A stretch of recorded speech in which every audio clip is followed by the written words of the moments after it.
जय हिंद साथियों, मैं निशा सैनी आपके अपने यूट्यूब चैनल निशा सैनी स्टडी 24 में आप सभी का स्वागत है। जैसे कि उत्तराखंड पीसीएस का एग्ज़ाम जुलाई में निर्धारित किया है, उससे संबंधित हमने एक उत्तराखंड विशेष की सीरीज स्टार्ट की है। इस समय हम जो डाटा कलेक्ट कर रहे हैं वो जनसंख्या के आंकड़े कर रहे हैं। 2011 की जनगणना के अनुसार जो भी तथ्य उत्तराखंड में सम्मिलित किए गए हैं उनकी जानकारी इकट्ठा करेंगे, क्योंकि यहाँ से एक न एक प्रश्न बनने की अधिक संभावना रहती है। आज हम बात करते हैं नगरीय व ग्रामीण जनांक के आंकड़ों की।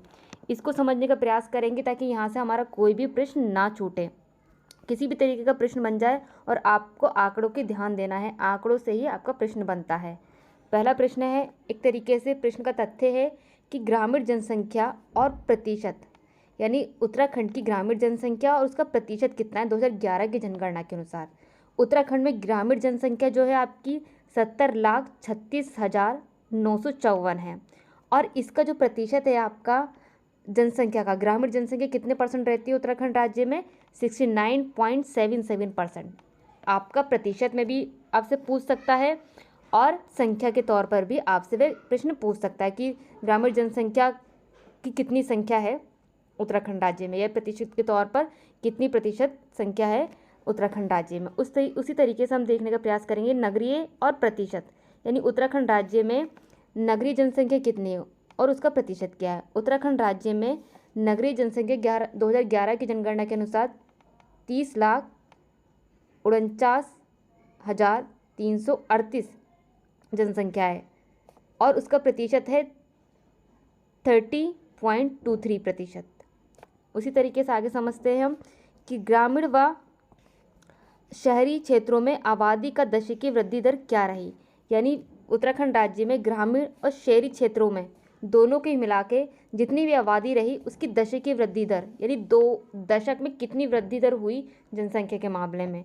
तो हमारी जो दशकीय वृद्धि दर है वो ग्रामीण क्षेत्र में रही आपकी 11.52%। वहीं शहरी क्षेत्र में आपकी दशकीय वृद्धि रही 39.94%। आपको ध्यान देना है कि दोनों ही आंकड़े अलग अलग हैं हमारे, कि ग्रामीण में कितनी रही दशकीय वृद्धि और शहरी क्षेत्र में कितनी दशकीय वृद्धि रही। उसी तरीके से आगे समझने का प्रयास करते हैं कि आपका ग्रामीण व शहरी क्षेत्रों में लिंग अनुपात क्रमशः क्या रहा।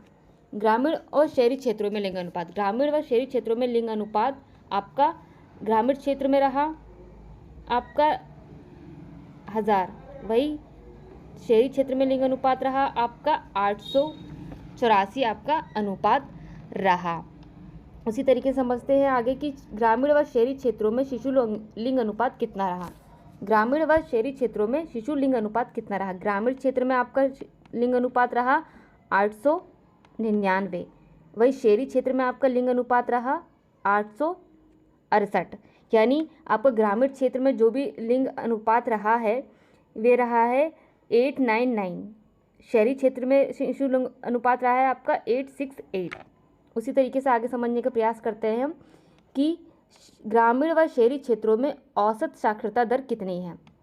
ग्रामीण और शहरी क्षेत्रों में औसत यानी ऑन एवरेज कितने साक्षरता दर है, कि कितने जो वहाँ पे व्यक्ति हैं पढ़े लिखे हैं।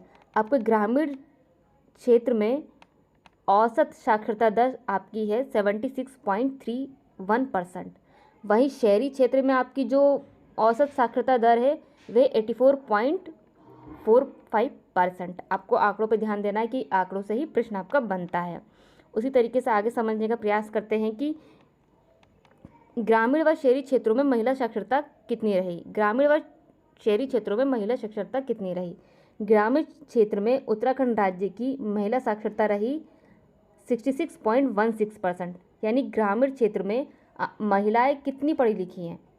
वहीं शहरी क्षेत्र में महिलाएं हैं आपकी 68.96%। आपको दोनों ही देखना है। अभी तो हमने ऊपर समझा है कि हमारा कि शहरी क्षेत्र में औसत कितनी है, ऑन एवरेज कितने लोग पढ़े लिखे हैं ग्रामीण क्षेत्र में भी और शहरी क्षेत्र में भी। अब देखते हैं कि ग्रामीण और शहरी क्षेत्र में महिलाओं का प्रतिशत क्या रहा साक्षरता के मामले में।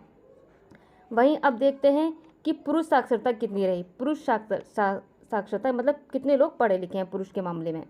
वहीं ग्रामीण क्षेत्र में पुरुषों की जो साक्षरता दर है पढ़े लिखों की वे 86.62%।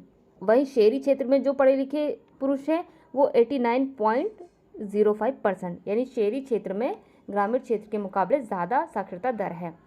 उसी तरीके से नगरीय जनसंख्या और उसका प्रतिशत की दृष्टि से देश में कौन सा स्थान है, यानी उत्तराखंड राज्य का नगरीय जनसंख्या और प्रतिशत के तौर पर जनसंख्या के दृष्टि से 20वां स्थान है हमारे प्रदेश में, हमारे पूरे देश में उत्तराखंड राज्य का।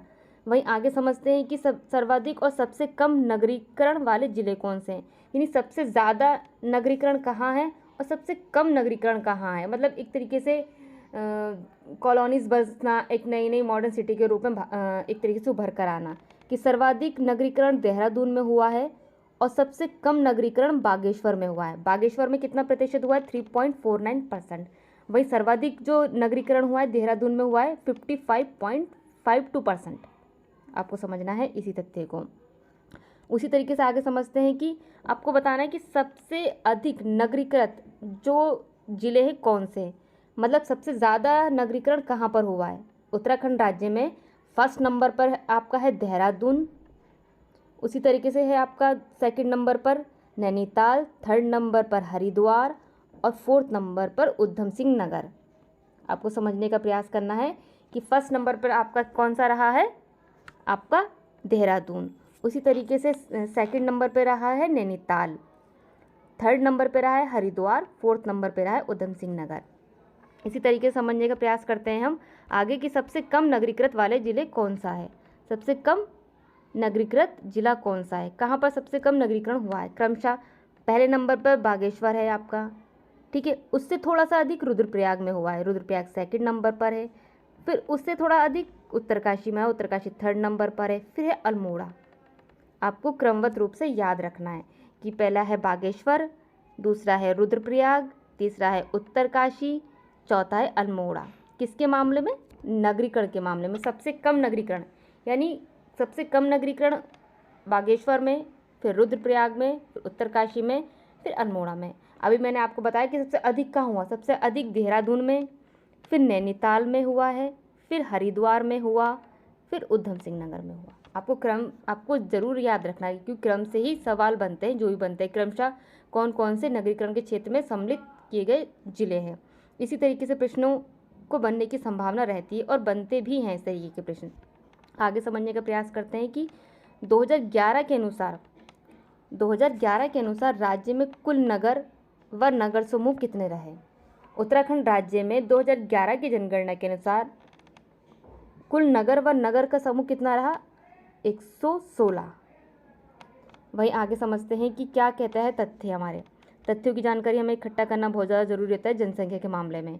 अब कहते हैं कि 2011 की जनगणना के अनुसार उत्तराखंड राज्य में 1 से 5000 तक की आबादी वाले और 15 से 5001 की आबादी वाले, ठीक है, 5001 से 10,000 आबादी वाले 37 व 10,001 से 20,000 आबादी वाले 33 जिले और 20,001 से 50,000 आबादी वाले 19 जिले, 50,001 से 1 लाख आबादी वाले 6 जिले तथा 1 लाख से अधिक आबादी वाले जिले कितने हैं, 6। आपको एक ही पॉइंट में कई सारे तथ्य सम्मिलित किए गए हैं कि 2011 की जनगणना के अनुसार हमारा जो उत्तराखंड राज्य है वहाँ पर एक व्यक्ति से 5,000 तक आबादी वाले कितने मतलब कितने ज़िले हैं, एक तरीके से 15, फिर 37, फिर 33 आपको जनसंख्या के अकॉर्डिंग बताया गया है। उसी तरीके से आगे समझने का प्रयास करते हैं कि 1 लाख से अधिक वाले जो भी जनसंख्या है नगर घटते क्रम में बताइए। आपको 1 लाख से अधिक, जहाँ पर 1 लाख से अधिक जनसंख्या है वो नगर बताने हैं घटते क्रम में, यानी सबसे ज़्यादा 1 लाख से अधिक जो मतलब जनसंख्या है पहली है देहरादून में, सेकंड नंबर पर हरिद्वार है, थर्ड नंबर पर हल्द्वानी काठगोदाम है, फोर्थ नंबर पर रुद्रप्रयाग है, 5 नंबर पर काशीपुर है, 6 नंबर पर रुड़की है। आपका ये क्रमवत रूप से 6 के 6 आपके जिले दे रखे हैं कि कहीं से भी कितने भी नंबर जाए वो पहला दूसरा तीसरा तो संभवतः पूछता है और पहला भी पूछता है। इतना लंबा तो नहीं जाएगा लेकिन आप समझने का प्रयास कीजिए क्योंकि यहाँ से डाटा आपका प्रश्न बनने की संभावना अधिक रहती है। उसी तरीके से आगे समझने का प्रयास करते हैं हम कि किस तरीके से ये प्रश्न बने हैं हमारे। इसी तरीके से छोटा सा कम समय में आपको ये जानकारी उपलब्ध कराने के लिए ये एक बहुत ज़्यादा महत्वपूर्ण तथ्यों को इकट्ठा किया गया है, जो कि नगरीय व ग्रामीण जनसंख्या के आंकड़ों से संबंधित है। आप हमारे साथ बने रहिए। इसी तरीके से हम जनसंख्या से संबंधित और भी डाटा साझा करते रहेंगे, ताकि आप कम समय में अधिक से अधिक जानकारी इकट्ठा कर सकें। अगर आपको पीडीएफ चाहिए तो आप हमारे कमेंट बॉक्स में कमेंट भी कर सकते हैं पीडीएफ की, और डिस्क्रिप्शन बॉक्स में टेलीग्राम की लिंक और चैनल की लिंक है। ज़्यादा से ज़्यादा शेयर कीजिए और लाइक कीजिए। जय हिंद, जय भारत।